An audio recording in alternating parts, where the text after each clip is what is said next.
Vous voici sur mon ordinateur pour une démonstration de test de web service avec AgiliTest. Alors, en guise d'introduction, j'aimerais dire que ce webinaire est plus technique que le webinaire de présentation générale et aussi plus technique que le webinaire sur le Data Driven Testing. Donc, il vise principalement les profils assez techniques, les architectes fonctionnels et les gens qui sont habitués à traiter des API et des choses d'assez bas niveau dans l'architecture du système d'information. Donc j'ouvre AgiliTest et puis je vais réaliser avec vous pas à pas un script de test et on va l'exécuter ensemble. J'ai ici dans mon explorateur de projet un projet que j'ai créé préalablement et je crée un nouveau script avec vous.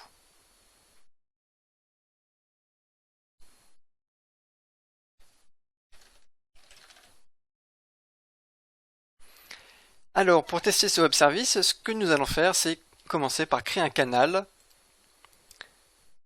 Et ce canal doit indiquer l'URL du web service. Donc ici, au lieu d'avoir un classique canal de navigateur, Chrome par exemple, on va directement insérer l'URL d'accès au web service. Donc le web service qui nous intéresse, c'est celui-ci.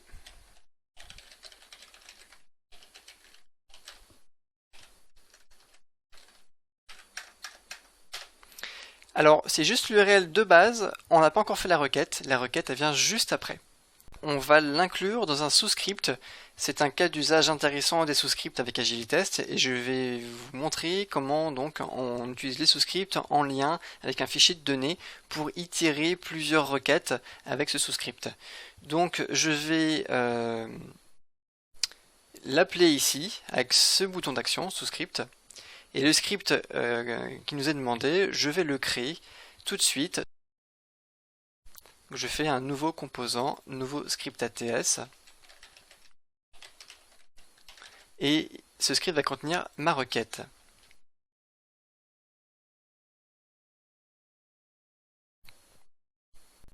Alors maintenant, dans ce sous-script de requête, on va faire l'appel à l'API. Ici, navigation, web service, REST. Tout à l'heure, je vous montrerai les appels SOAP, mais dans ce cas présent, c'est un web service REST et les données sont en JSON. Alors, ici, je vais mettre véritablement l'URL de requête de mon API. J'ai triché, je me suis fait des notes, donc je vais tout simplement copier-coller l'URL dans AgiliTest. Vous reconnaîtrez peut-être des $param. Ça, c'est la syntaxe AgiliTest qui permet d'alimenter le sous-script avec des paramètres. Vous commencez peut-être déjà à vous en douter, ce web service est un web service de routage, c'est-à-dire qu'il permet de calculer des itinéraires et notamment des distances entre des coordonnées GPS. Il va nous donner tout un tas d'informations comme par exemple la distance et le temps de parcours. Donc ici c'est un web service de routage par voiture et les paramètres d'entrée ce sont des coordonnées GPS au format latitude-longitude. Les fameux paramètres AgiliTest là, ce sont les endroits dans lesquels on va variabiliser nos requêtes avec des données du type latitude-longitude. Ces données vont être issues du fichier CSV que j'ai fait préalablement. On retrouve ici paramètre 1 latitude, longitude, latitude, longitude. Donc dans les deux premières colonnes, on a le point de départ de l'itinéraire qu'on veut calculer. Donc ici le point de départ c'est Paris, le point de départ c'est Lyon, le point de départ c'est Marseille, Toulouse, Moscou. Et le point d'arrivée, c'est toujours le même. J'ai pas légendé ce point d'arrivée, mais c'est en l'occurrence la ville de Bordeaux. Donc là, on va calculer Paris, Bordeaux, Lyon, Bordeaux, etc.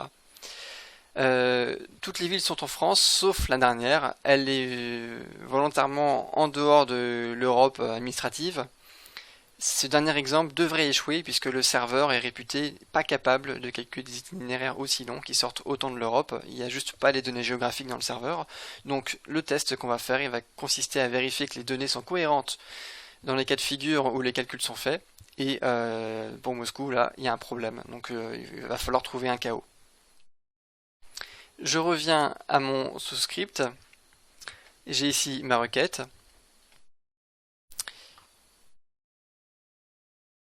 On va essayer de l'exécuter tout de suite, démarrer le canal, et puis appeler le script. Alors ici, le script, j'ai pas encore indiqué AgiliTest, c'est ce script requête démo, je le mets là. Voilà, du coup j'ai plus besoin de cette ligne. Et puis le fichier de données, on va lui dire d'utiliser ce fichier de données là, toc. Du coup, on démarre le canal et on appelle directement le script requête démo avec le fichier de données. Et on va pouvoir tout de suite déjà exécuter, vous allez voir ce que ça donne.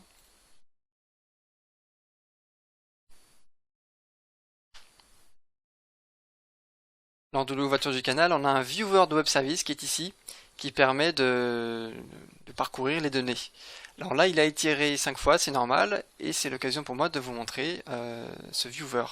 Donc, la manière d'utiliser Agilitas, c'est la même qu'avec une application web ou avec une application mobile. On survole l'élément qui nous intéresse et on va pouvoir capturer ces éléments.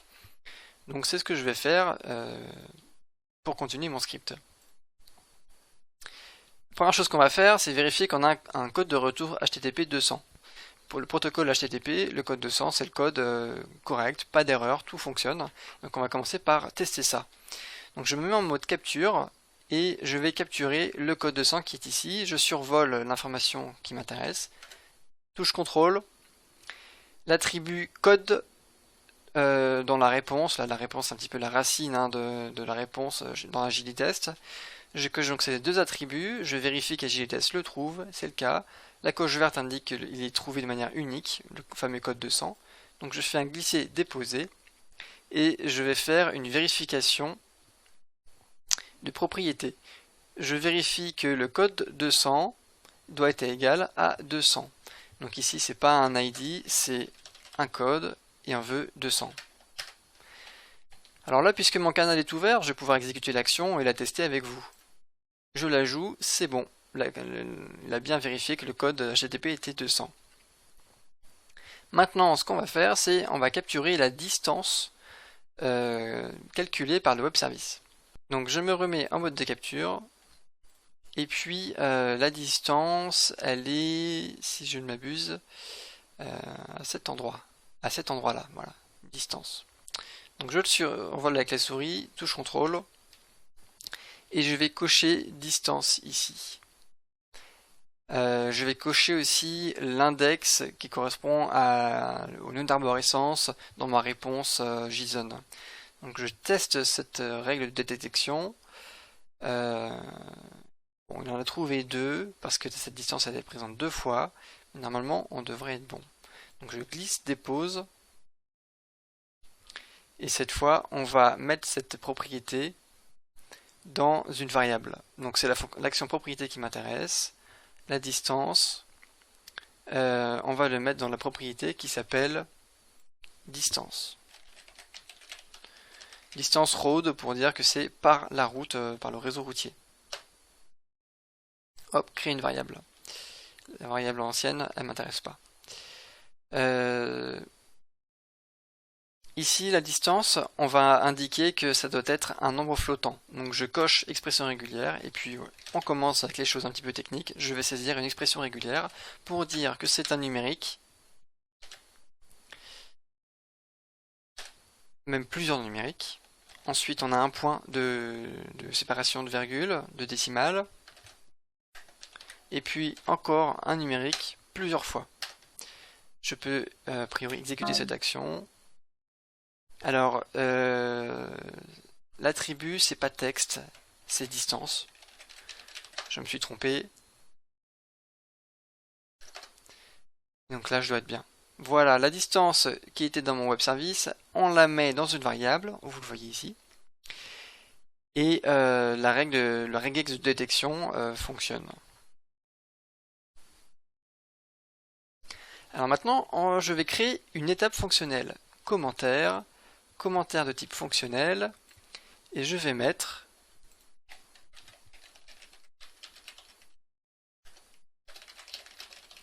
distance par la route, et là je remets ma variable.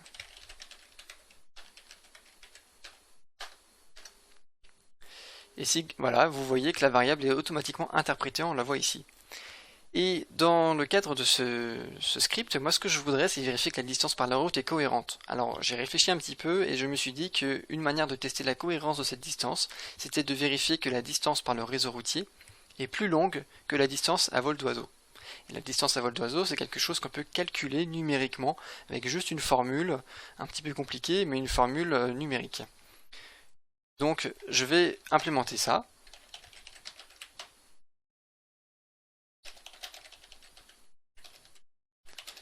et je vais afficher la distance en ligne droite. Donc dans ce sous-script, je vais donc mettre en place une formule qui utilise les différents paramètres. Donc encore une fois, j'ai triché puisque cette formule elle est un petit peu longue. Je vais la copier-coller depuis mes notes. Donc je commence par créer la variable. Distance, ligne droite. Là, je coche obligatoirement numérique. C'est ça qui permet à Agilitest d'interpréter les différentes mathématiques que je vais lui mettre. Et je vais dans mes notes et je vais copier la formule. Alors pour ceux qui s'y intéresseraient, c'est une formule qui utilise des fonctions trigonométriques du type arc-cosinus, sinus. Vous reconnaissez des formules de changement de degré en radian et inversement. Voilà, donc je la copie et je la colle. Là, bon, on est un petit peu la formule est un peu compliquée. C'est pas dit que tout le monde ait besoin de autant de fonctions mathématiques dans Agilitest. Moi, je trouvais que dans le cadre de ce webinaire sur le web service, c'est un peu technique, donc je me suis fait plaisir et j'ai fait des maths dans Agilitest. Donc ici, on a la distance par la route et la distance en ligne droite. Bon, tant que j'y suis, ce que je vais faire, c'est que je vais la convertir, elle allait en mètres, je vais la mettre en kilomètres, c'est plus parlant, et puis ça me permet de vous montrer comment on dérive une variable dans une autre variable. Donc, je crée une variable, distance road mètres, et cette variable, en numérique, qu'est-ce qu'elle vaut? Elle vaut la variable distance road divisé par 1000, et puis on retire la décimale, elle ne nous intéresse pas ici. Donc on passe d'un chiffre en mètres un peu long à un chiffre en kilomètres. En kilomètres. Et pareil, nouvelle variable pour la distance en ligne droite.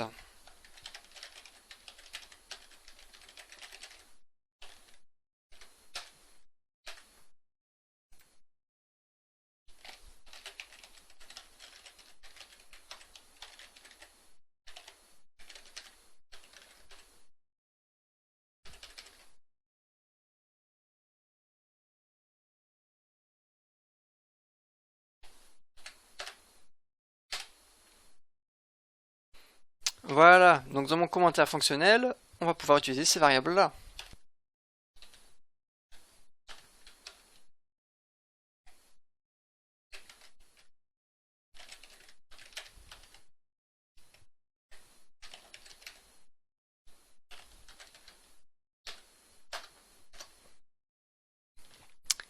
Ok, maintenant je vais faire ma comparaison. Si la distance par la route est supérieure à la distance en ligne droite, c'est bon. Si c'est l'inverse, c'est qu'il y a un problème. Alors là, le fameux problème, euh, il est présent parce que en fait on est déjà à la dernière ligne de mon fichier CSV, puisque lorsque j'ai exécuté le script minimal pour vous montrer la première étape, il a itéré, il est allé jusqu'à Moscou. Donc le problème, on le voit tout de suite arriver. Bon, c'est pas grave, je vais vous montrer ensuite l'exécution totale du script. Donc pour faire la comparaison, je vais recourir à une exécution d'un petit code Java. Pourquoi? Parce que la comparaison de nombres flottants dans Agilitest n'est pas implémentée de base, et puis c'est l'occasion aussi de vous montrer une fonctionnalité un peu poussée d'appeler du code Java dans Agilitest. Donc je vais créer un nouveau composant, et c'est là le script Java.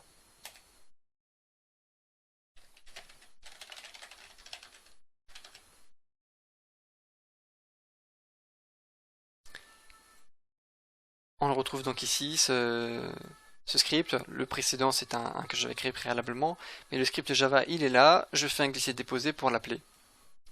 Donc dans ce script, on va mettre deux paramètres. Le paramètre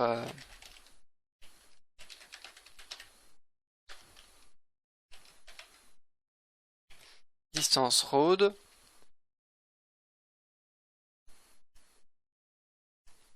et le paramètre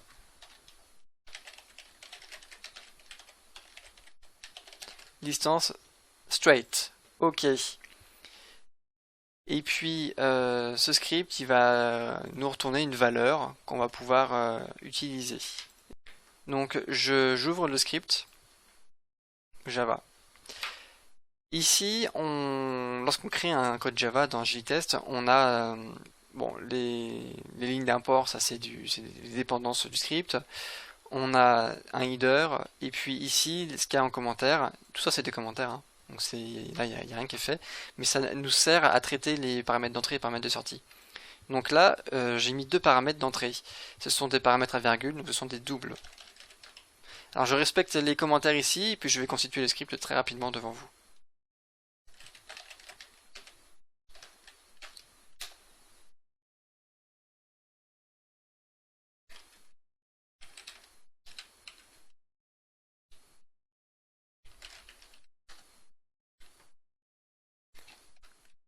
Voilà, mes paramètres, je les mets dans des variables Java, ça y est.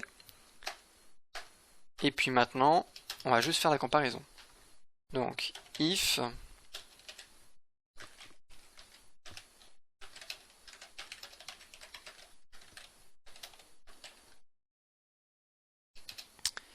alors là, la fonction pour retourner une valeur, elle est montrée ici. Return values. Voilà, donc ici, je retourne une valeur.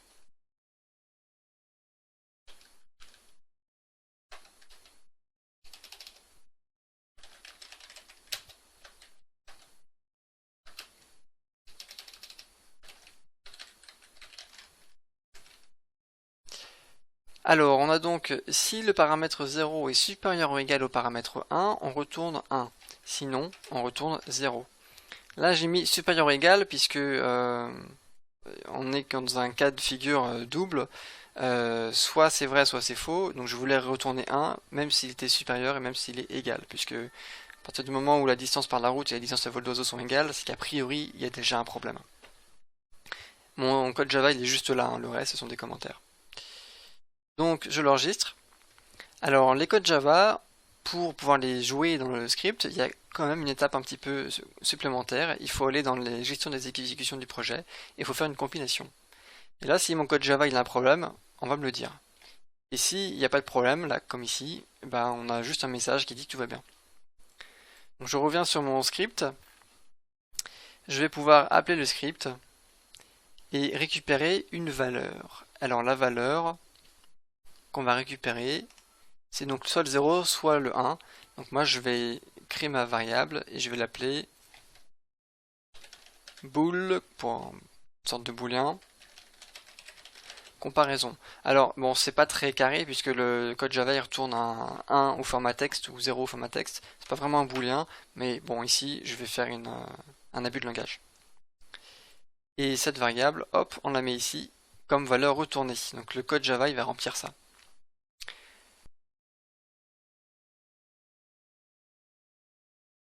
Alors, on va lui demander de le faire. Pour ça, je vais devoir exécuter tout depuis le début.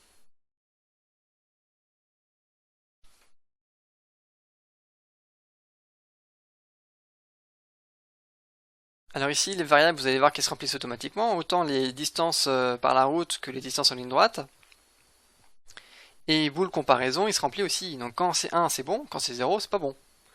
Il va finir sur un 0. Voilà, la fameuse distance Paris-Moscou. Alors je ferme le visionnaire de web service. Je récapitule, on a l'ouverture d'un canal, l'appel d'un script avec des données. Ces données sont celles qui permettent de mettre ici les coordonnées GPS dans l'appel web service. On a vérifié plusieurs fois que le code de retour était égal à 200. On a obtenu une distance par le web service.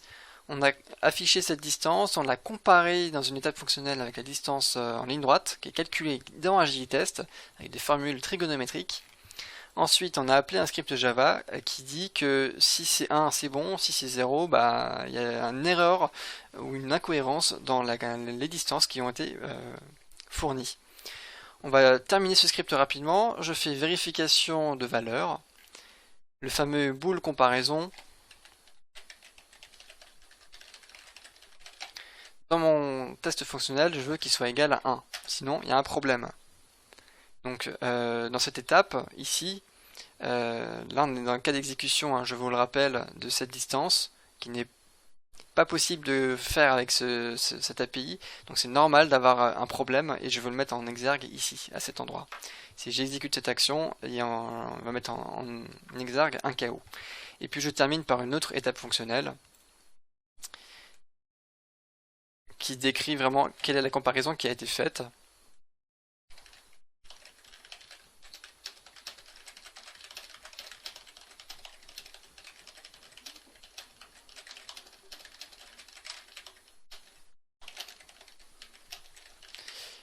Donc, assertion, la distance par la route est supérieure ou égale à la distance en ligne droite. Résultat, si le résultat c'est 1, ça veut dire que l'assertion est vraie, sinon ça veut dire qu'elle est fausse. Là, on est plus dans du langage mathématique que informatique, mais au moins c'est clair. Et puis pour terminer, je vais enregistrer et je vais réexécuter pour la beauté du geste ce qu'on vient de faire. Donc on revoit ça, ouverture de canal, appel de script avec les données qui sont ici.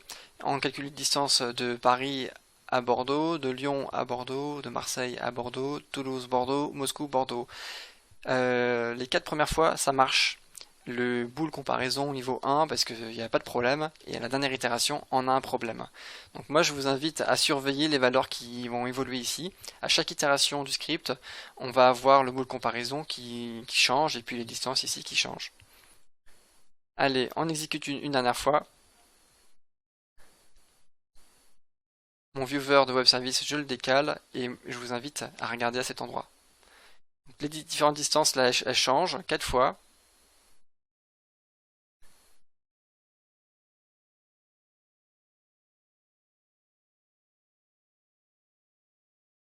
Et puis pour terminer, le Bordeaux-Moscou, il passe pas, il y a un chaos. Bon bah ça tombe bien, c'était précisément l'intérêt de ce test fonctionnel, de mettre en évidence un problème. Maintenant, je vous propose d'arrêter avec cet exemple. On va passer sur un autre exemple, et cette fois c'est un script SOAP. Donc je ferme mes scripts, j'enregistre tout, et je ferme tout. Et là, le projet que je vais ouvrir, il s'appelle Drapeau SOAP. Alors, le script, cette fois, il est déjà existant, je vais juste vous le montrer. On a l'ouverture d'un canal avec une URL. Cette fois, c'est une URL qui correspond à un web service SOAP. Ensuite, on ouvre une requête de type SOAP, et la requête, c'est pour obtenir le code ISO d'un pays. Et les données d'entrée de l'API, c'est les données que nous on met. On veut chercher donc le code ISO du pays qui est dans la variable country1. Et cette variable, elle est codée en dur ici, c'est Spain. Ensuite, on veut vérifier que pour le nom Spain, l'Espagne, le code ISO c'est bien ES. Et puis on fait différents appels. On va chercher la capitale, on va chercher le drapeau, et puis le drapeau va même le montrer. Parce que le drapeau, en fait, c'est un URL d'une image, et dans les étapes fonctionnelles de AgiliTest, on peut mettre une balise image pour afficher une image. Donc on va pas s'en priver, on va le faire. Ensuite, on cherche une autre requête de capitale, cette fois pour le pays Japon. Et puis le drapeau, on l'affiche, et on cherche la capitale de la Grande-Bretagne, on l'affiche, on récapitule tout ça, et on arrête le canal. Donc je l'exécute devant vous, vous allez pouvoir voir qu'à ce niveau-là, les variables AgiliTest sont remplies. Et ils changent avec le temps.